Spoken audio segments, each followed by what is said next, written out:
근로시간을 계산하는 데 있어서 예외를 인정하는 경우가 있다는 거죠. 자, 그러면 원래 원칙은 뭐죠? 아까 같이 법정 근로시간 40시간, 일일 근로시간 8시간을 초과하면 그 초과 수당으로 시급 곱하기 초과한 근로시간 곱하기 1.5 이렇게 해서 타임 체크를 정확하게 해가지고 그 타임에 너무 오버되는 부분을 정확하게 임금으로 계산해 주는 이게 이제 원칙인데 그 원칙을 적용하기에는 좀 안 맞는 조직이 있는 거죠. 예를 들어서 영업사원이다.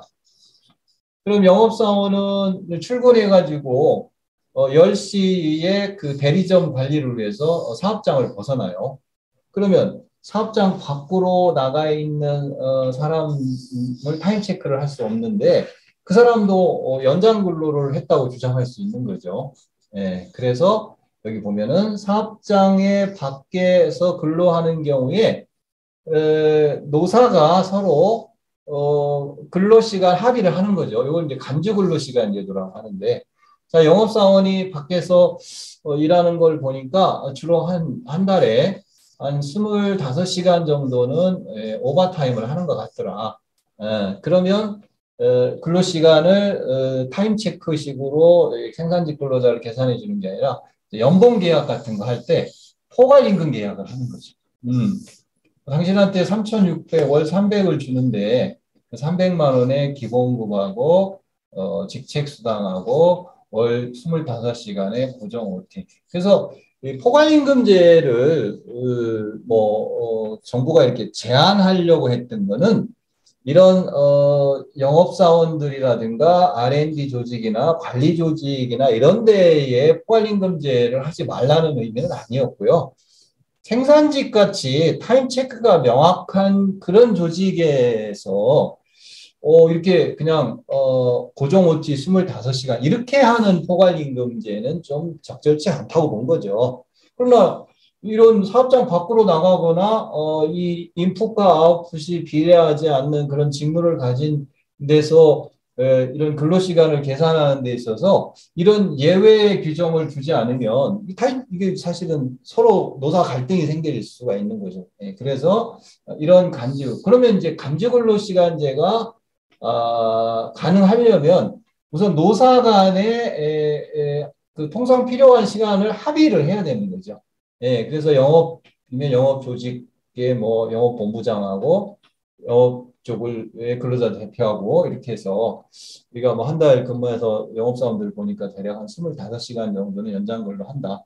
그럼 그렇게 합의하고 연봉 계약서에 그 고정 OT를 넣어서 그렇게 해서 서로 근로시간을 계산하는 데 있어서 이런 특례 제도를 이용하는 겁니다. 자, R&D 조직과 같이 그 업무의 그 재량권이 위임되어 있는 경우는 아예 이제 근로시간을 체크하지 않겠다라고 하고 이제 서로 노사 합의로 재량 근로에 대한 근로시간 합의가 가능한 거죠. 그렇게 해서 이것도 근로시간을 아까 인풋과 아웃풋이 그런 정확한 그런 계산에 의한 방법이 아닌 다른 방법으로도 가능하도록 그렇게 기준을 두고 있습니다. 자, 이제 그 특례제 중에 근로시간 휴게 시간의 여기는 계산의 특례고요. 여기는 근로시간 휴게 시간의 특례니까 근로시간을 정확히 뭐 40시간, 8시간 이렇게 지키는 것 자체가 좀 잘 이렇게 언밸런스한 업무를 가진 이런 여러분 생각할 때 그 버스가 점심시간에는 안 다닌다. 이거는 말이 안 되잖아요. 그죠? 우리가 어쨌든 병원에서 점심시간은 뭐 진료를 안 하는 데도 있겠지만 어쨌든 응급 환자라든가 이런 게 있으니까. 그래서 이런 서비스 업종 중에 이런 5가지의 운수 업종들은 특례를 통해서 12시간을 뭐 초과하는 거에 대한 제한 이런 것도 좀 풀어주고 또 4시간 일하면 60분 휴게 시간을 의무적으로 주는 거 이런 걸 이제 풀어주는 거죠. 이런 업종, 특별한 업종. 근데 이 업종이 이제 과거에는 되게 많았어요. 그러다가 52시간제가 되면서 이제 그 업종을 상당 부분 줄였죠. 줄여서 지금은 이제 한 5개 정도 업종으로 줄이고 그 업종에 해당되는 그에서 이제 빠진 업종들은 52시간 체계로 들어가야 되니까 거기도 이제 우리 52시간을 근로자 수에 따라서 단계적으로 시행하는 식으로 해서 이렇게 이제 해서 이제 52시간제 2020년 7월 1일에 그 빠진 업종들은 거의 대부분 52시간제가 이제 적용이 되는 그런 부분으로 정리가 된 상태입니다.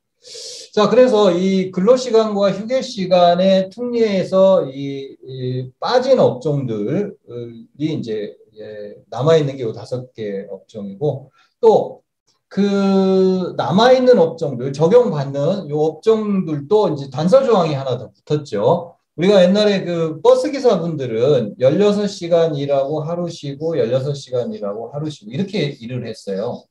네, 그래도 뭐 여기 이제 뭐 노선버스 지금 이제 빠졌지만 과거에는 괜찮았었죠. 그런데 이 다음 날 이렇게 대근을 들어갈 때 그냥 뭐 4시간, 5시간 자고 대근 들어갈 수 있었는데 이제 그런 부분은 이제 사고 위험들을 감안해서 11시간의 휴식 시간은 이제 하고 들어가야 된다. 이런 이제 제한적인 조건들이 이제 들어가게 된 겁니다.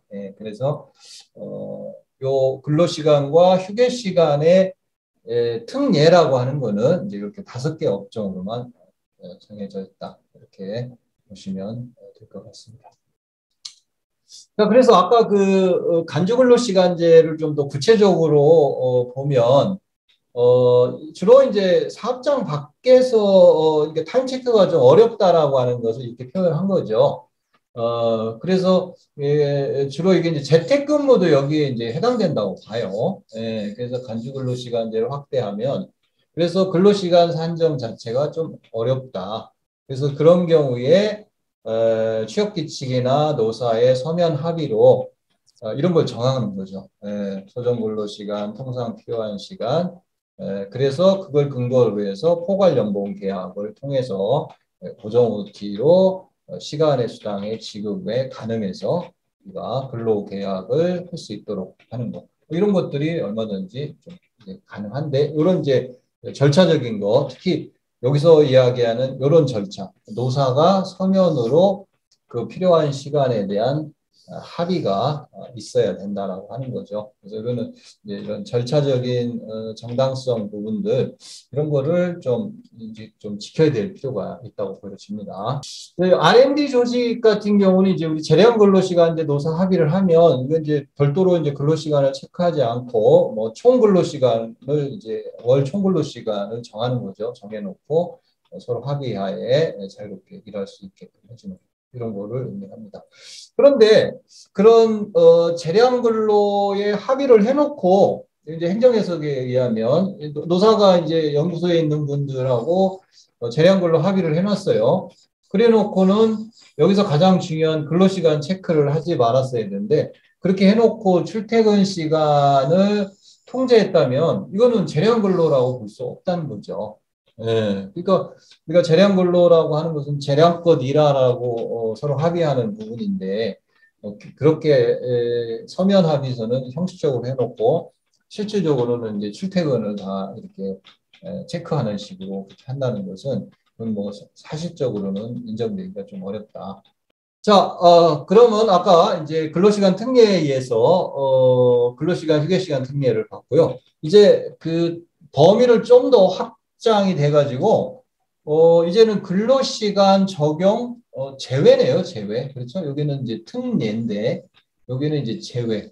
그러면은 근로시간이라고 하는 우리 생산 조직에 있어서의 어떤 기본적인 그런 뭐 기본권을 보장하는 거죠. 근로시간을 보호하고 휴게시간도 주고 뭐 임금도 거기에 맞는 이런 부분들을 적용하기에는 좀 적절치 않다고 생각되는 그런 업종, 그 다음에 그런 직무로 그런 직무 이런 사람들 특히 이 근로시간 적용 제에서 가장 그 중요하고 가장 또 뭐라 그럴까요? 뭐 말이 많고 문제가 많이 되고 있는 그 직무를 가진 분들이 바로 이 경비 직종이 이에요. 임원 기사하고 경비 직종. 이게 이제 감시가 경비고 단속이 임원 기사입니다.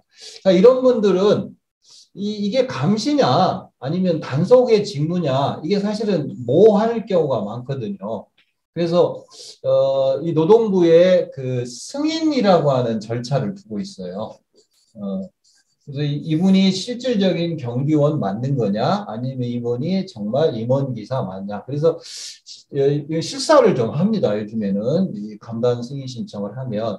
그러면 이분에 대해서 노동부가 감시 단속적 근로자라고 승인을 해주게 되면 이제 이분은 근로시간 적용을 안 받으니까 우선은 뭐 52시간제라든가 또는 12시간 근로시간 제한 뭐 이런 주유 이런 것들에 대해서 이제 법 적용을 안 받는데 자, 유일하게 적용받는 게 가산임금을 줘야 되는 부분이 야간 근로수당이죠. 야간 근로수당.